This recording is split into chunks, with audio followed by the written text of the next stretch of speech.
A uniformed group marches through the rubble-strewn streets, a 20-person platoon dispatched by the organization. One boy, quiet by nature, walks behind the rest. His eyes suddenly drop to his feet, and what he sees there steals his words away. White powder is strewn over the pavement, blown here and there in the wind. It is salt, but this is no ordinary mineral. This has come from human corpses. White chlorination syndrome. Those afflicted by the disease find their fate in one of two ways.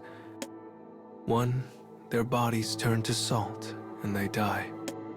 Two, they lose themselves and become monsters called Legion. The quiet boy makes a sound then, a small yip. In an attempt to avoid the blowing salt, he has lost his footing, but he does not hit the ground.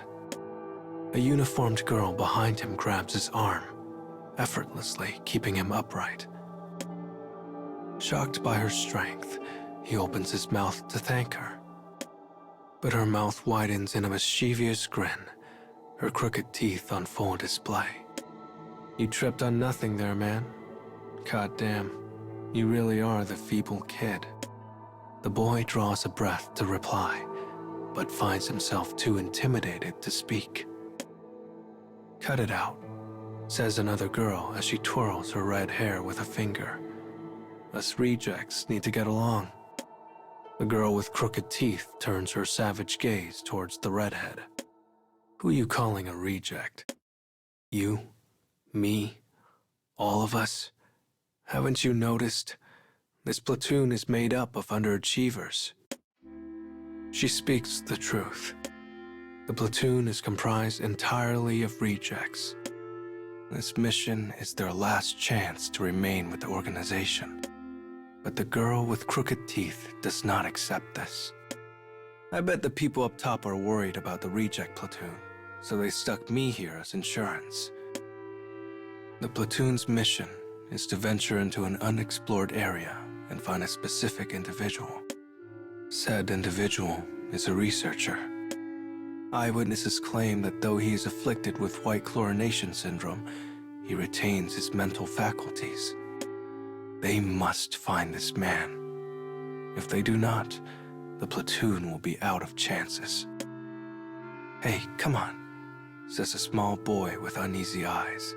Stop fighting. This boy knows the girls will argue forever unless he intervenes. His voice is nasally, his eyes twitch. He is the very picture of a coward. The girl bares her crooked teeth at the cowardly boy and hisses, sending him scuttling away. The quiet boy gives the rowdy trio a sidelong glance. Sighing, he turns his gaze to the sky and examines the gloomy violet cloud that hangs low over the city. It's coming. He knows this. He has known it since they first set foot in the city 2 hours and 42 minutes ago. Rain is on the way, a torrential downpour with lightning, wind, and fury. The quiet boy hoped conditions would improve, but it is not to be. Guys, he says, if a storm is incoming, they need to change their route. But no one replies. Instead, they come to a sudden halt and fix their eyes on a spot. Color slowly drains from their faces. Legion, whispers a platoon member. Their voice is despair. A skyscraper stands on the edge of collapse, its metal frame bared to the open air, and behind it, Legion. This is the fate of a person who becomes infected with white chlorination syndrome and loses control. Its outer shell is hardened bone, a cross between an insect and a crustacean, and it is easily over 130 feet tall. Fear and bewilderment raced through the platoon. They had no warning so massive an enemy might be waiting for them.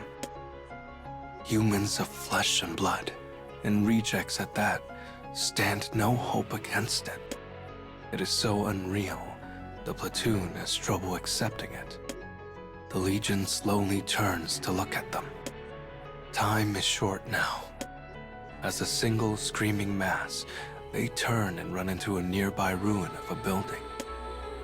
Behind them, the monster's howl causes their ears to bleed.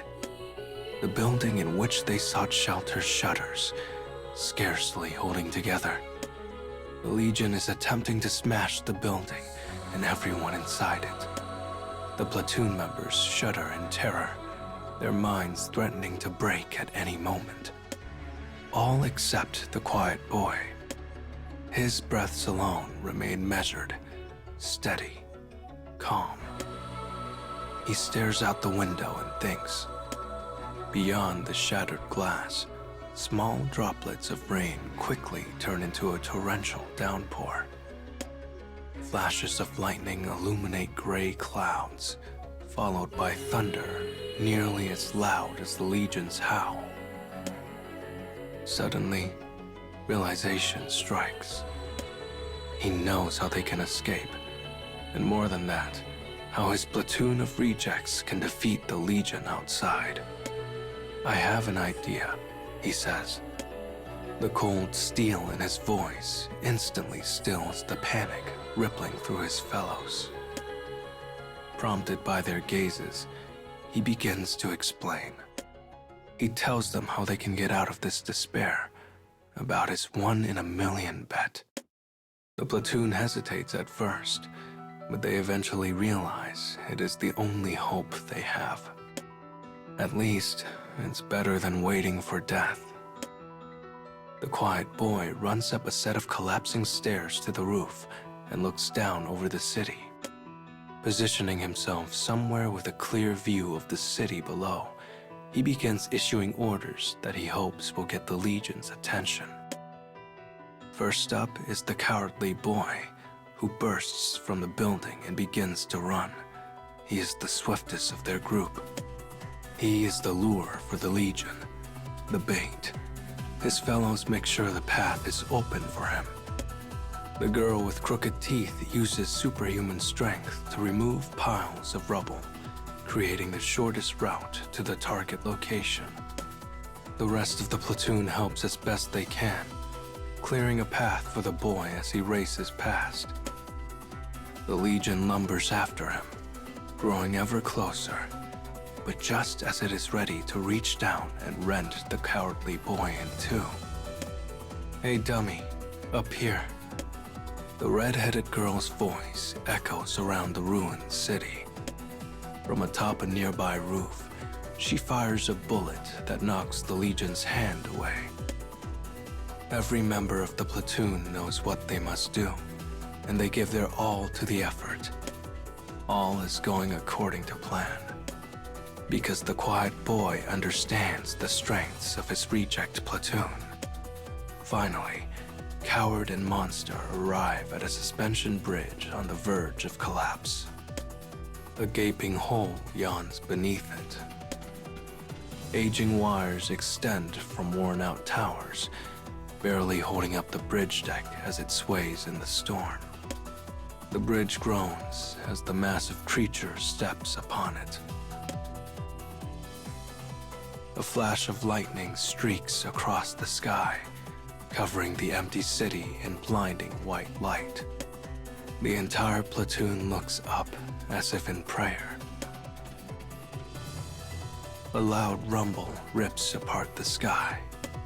Lightning has struck the bridge's supporting tower. Wires twist and snap as the deck begins to give way.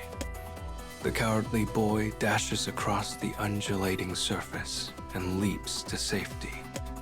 But the Legion is not so coordinated, and it stumbles to the side.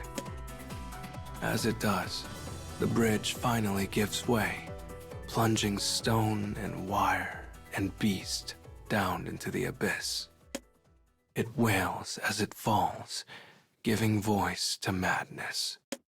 Though it is unlikely to be dead, the Legion will not be crawling up anytime soon. The platoon rejoices at the quiet boy's brilliance. He knew lightning always strikes the highest point, so he had them lead the Legion to the bridge in hopes a bolt might strike one of the towers. It was not so much a strategy as a last gasp, yet when he proposed the idea, everyone trusted him completely. There are no casualties. The reject platoon lives on. And in that moment, they all begin to praise their newfound savior.